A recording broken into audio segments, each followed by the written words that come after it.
Tell us about your presentation and your experience, how to manage together an organization culture. Sure. You can see my screen. Am I okay? So we will check it. Yes, we can see your screen. Perfect. Okay. Perfect. Yeah, I'm going to speak for maybe 10, 15 minutes at most, because I think that the interesting part of these things are often the conversations and the Q&As that come after that.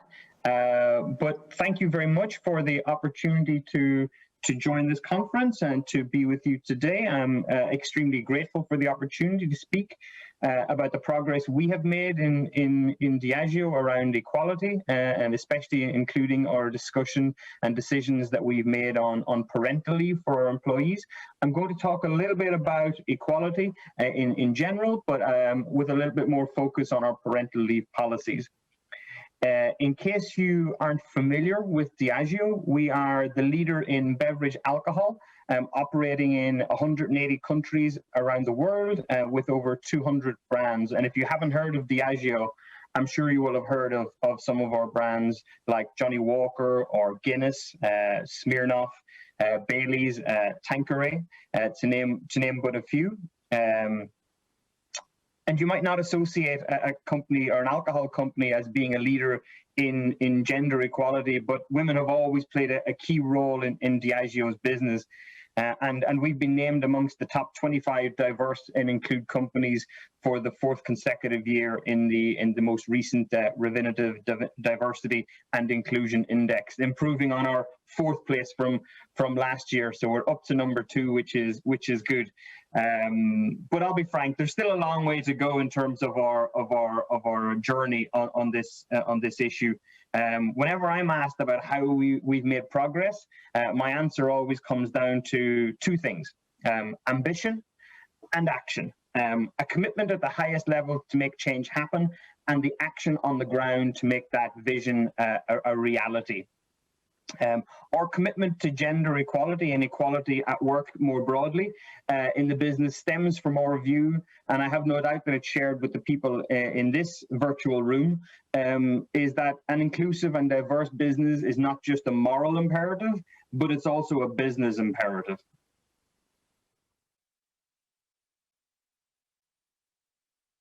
When we talk about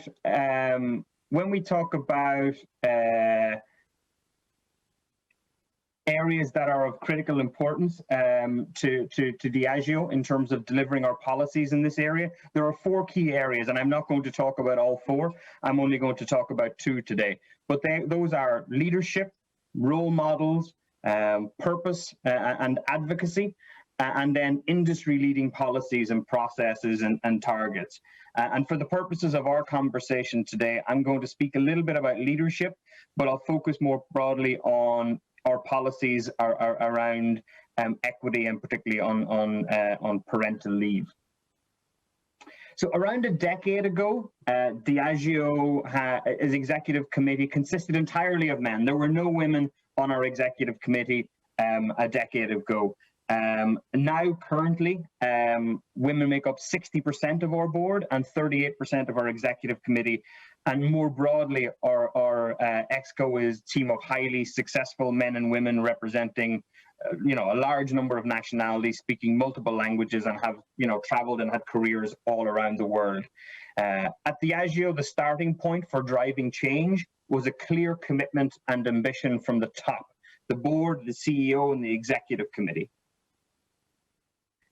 The real shift, I think, happened after Ivan Menezes, who is our current CEO, was appointed. I think Ivan has led on this issue and has a personal commitment that can't be understated in terms of its impact. He fully owns the idea of having a diverse leadership population and a diverse employee base.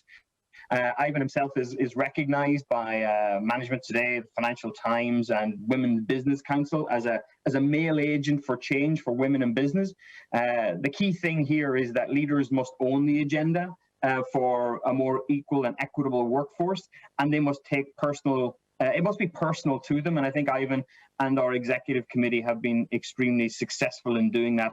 And I think if you take that from where we were 10 years ago, having no women on our executive committee, to now having 60% of our board being women. Just last week, Diageo was named the #1 company in the UK for female leadership representation in the Hampton-Alexander review, or the Hampton-Alexander review, should I say. So that will show you just the transformation over the last decade in terms of the direction of travel that we have been going on as a company. So I think the key message here as part of this discussion is that we need to get the fundamental policies and processes and targets in place. And I think this is the critical piece around measuring and balancing both ambition for the company, but also the action on the ground. And having the ambition is wonderful, and setting lofty goals and really stretching targets, I think, is really positive and really sets the direction and the tone of the company. But also having in place the policies that drive that change, that facilitate that ambition, is critical for a business such as ours, and a business with more than 35,000 employees and operating across 180 countries. Having those policies in place are really critically important. And for us, I think having those robust policies are I think fundamental to that success. So the ambition for change is never enough. We strongly believe that change is delivered through ambition and action. We have set targets for our global senior leadership team, a group of roles that's just below our exec level, around participation. We're currently at 38%. We want to make that to 50% by 2030. So we're well on our way to achieving and delivering our ambitions. It has been essential to shape robust policies and practices and put those in place to support the recruitment, retention, and progression of talent, particularly for women. We recruit 50% women from our graduate programs. We ensure we have diverse talent slates from our recruitment policies, and we focus on methods of attracting talent, unbiased assessment selection processes, and building relationships and talent pipelines well ahead of time for us as a business. So we're also unequivocal. I think it has to be said that we hire the best person for the job, but we give ourselves the best opportunity, I think, to hire women as part of that process. And it's been important for us to invest in that culture, and I'll speak a little bit more about culture in a second. Within the company, where we're creating an environment where women particularly want to work and where they can have thriving, successful, fulfilling careers. Flexible working is well established in Diageo. We don't have a culture of presentism. We don't clock in or clock out. People don't check whether you're sitting at your desk or not. It's normal for people to work from home, to manage their schedule in a way that works for them and for the business. We've also invested in technology and supports, as so many of us have at the moment. I don't know whether it's a positive thing or a negative thing, but we have, long before COVID was a challenge, we have become very accustomed to using Zoom and other technological support. So we've been living in the virtual world in many ways for a little bit longer, which I'm not sure is positive or negative, but we've been there. For many years, I think the culture of Diageo has included a strong focus on growing and developing our people, and we have both formal and informal mechanisms through which people are coached. And we want inclusive leaders who help to create a workplace where people feel heard, feel valued, and each person is respected for their own unique contribution and viewpoint. From a Diageo perspective, that's critically important. But to focus for a little moment on parental leave, and I think this is probably where Diageo has made its boldest step and has taken its boldest step in the last short few years. In 2019, we announced that we were equalizing parental leave for all of our employees, offering both men and women equal 52 weeks parental leave, with the first 26 fully paid. And as you can imagine, at a global policy level, that's quite the challenge, because there are lots of local regulatory issues, there are local legal issues. Some countries actually have more extensive parental leave, which is fantastic, the vast majority of countries obviously had significantly less than that. So it's a big step change for the business, a big step change culturally, a big step change within the organization, and for our employees, a huge change in how the business views and supports the roles of family and supports that within the business.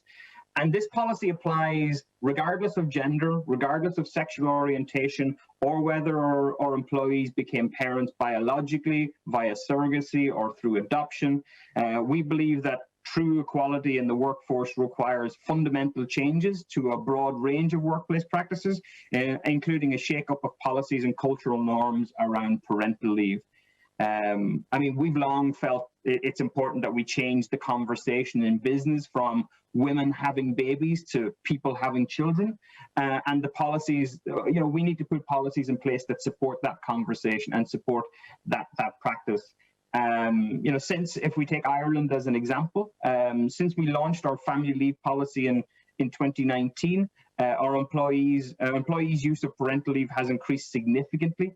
I think from 2019 to June 2020, so the first year really of it being in practice at a global level, our employees took 163,000 parental leave days, and the average number taken by men has increased from 23 to 105. So you can see a dramatic shift in how families and men in particular are engaging with the parental leave process, how that works, and really in terms of how they find the support of the business to really invest in that early years time with their family, and I think that's critically important. So Diageo was the first large company, if we look at Ireland specifically, first large company in Ireland to offer equal paid paternity leave to all staff at any significant level. And if you think in Ireland where the parental leave policy has come from, in Ireland currently the statutory parental leave is 2 weeks. So we've moved from 2 weeks to 25 weeks as a company. So working in Diageo, you have a very different parental leave entitlement and policy than working in anywhere else really in Ireland. So the step change and the cultural change in Ireland has been significant. And the policy shift has already led to a national conversation on the issue of parental leave, and has also caused the shift, I think, in the policies of other large employers. So you're now seeing other particularly large employers, multinationals in Ireland, adopting and changing their policies, moving from 2 weeks, as I said, to maybe 12 weeks or 15 weeks, depending on the organization. So we're starting to see that, once one company makes a big, bold statement, other companies follow suit and are leaning into that conversation. So the impact across society has been significant and also been hugely positive. So we're now starting to see that change in how supports for families and young people. So bold action not only benefits Diageo, but can also help trigger a wider cultural change, I think, and it encourages others to take those bold steps, and I promise others will follow. But in terms of, as I said at the beginning, I think while we feel like we are making really good progress on the key metrics that we have set for ourselves in some of these areas, we've spoken today broadly about the gender and kind of parental leave conversation, and we're proud of the work that we've done, but we have so much more to do and so much more to learn as a company. We've engaged, we have so much more to do as a kind of a workforce, but we've engaged in a work right across all factors of diversity in our business, from LGBTQI to ethnicity, social class, intersectionality, diversity of thought. We've become a member of an organization called Open for Business. We've signed up to Race at Work Charter, and our CEO, Ivan Menendez, is the chairman of the Movement to Work organization, which is to encourage social mobility. We're building a culture, I think, that is self-reflective, and one where all leaders feel the responsibility to ensure everyone feels part of shared goals. And those are lofty words, but I think what we're demonstrating is we're putting the policies in place to ensure that those are followed through on. We feel we're committed to being accountable and measurable. We're thinking about our goals, we're thinking about our global context and the cultural nuances. And whilst what the approach that will work well in India may not necessarily work well in North America, but our purpose of celebrating life stays the same. Businesses collectively can make a huge difference, I think, in this area, and that's why forums like this are really important, and why we're really eager and enthusiastic about our participation and support for these conversations. The change we need to make, I think, won't happen overnight from a Diageo perspective, but it will happen if the right level of ambition and ultimately of action are in place. As senior leaders of organizations, I think we have the opportunity to encourage people to aspire to be the best that they can be in life. And if they feel included and if they feel they have a sense of belonging, I think the results speak for themselves, not only for us as an organization, but for the people who work here and ultimately the communities in which we operate and the communities in which the people that work for us live in.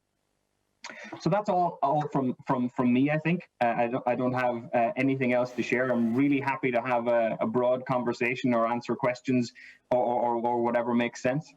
All right, thank you very much, Shane. And a few questions from my side. Tell us more about the case of the company. What are the measures to introduce to support work-life balance, and why you are doing it? So, and plus, the next question: do you have the same approach in Ireland and in other countries? Let's say United Kingdom, Netherlands, Italy, Spain, North America, or Australia. So our policy is different, or everywhere else? So society, the culture, the law, local laws, etc., etc. Yeah, I think I think we are a global organization that has, as I say, operating in 180 countries. What we tend to do is try to implement global policies that we try to implement in as many of our locations as possible. There may be some small exceptions as to why that's not possible. There may be some local challenges or some local regulatory issues that we need to work around. But the ambition for the company is to have what we think are good policies implemented everywhere that we work. So the parental leave policy is a global policy. It operates in almost all of the countries in which we work. Not all of them. There are some exceptions that we're currently working through and finding mechanisms to ensure that our parental leave policy is available to all of our employees. So hopefully, over the course of the next 12 months, I think we'll get to a really good place on that. But we start from the position of what makes sense for our employees, and then how do we make that work across all of the countries. Of course, like I said, what makes sense in India doesn't always necessarily make sense in Shanghai or in North America or the UK. But we are operating from a principle of let's start what we think is a good thing to do, and then figure out how we do that in all countries, rather than starting with what's the lowest common denominator that we think will work everywhere. So I think it's about being ambitious and setting really stretching targets for yourself, and then putting the processes and the building blocks in place that allow us to get there over time. Yeah, exactly. You need to just adapt to different kind of situations, different kind of countries as well. Thank you very much, Shane.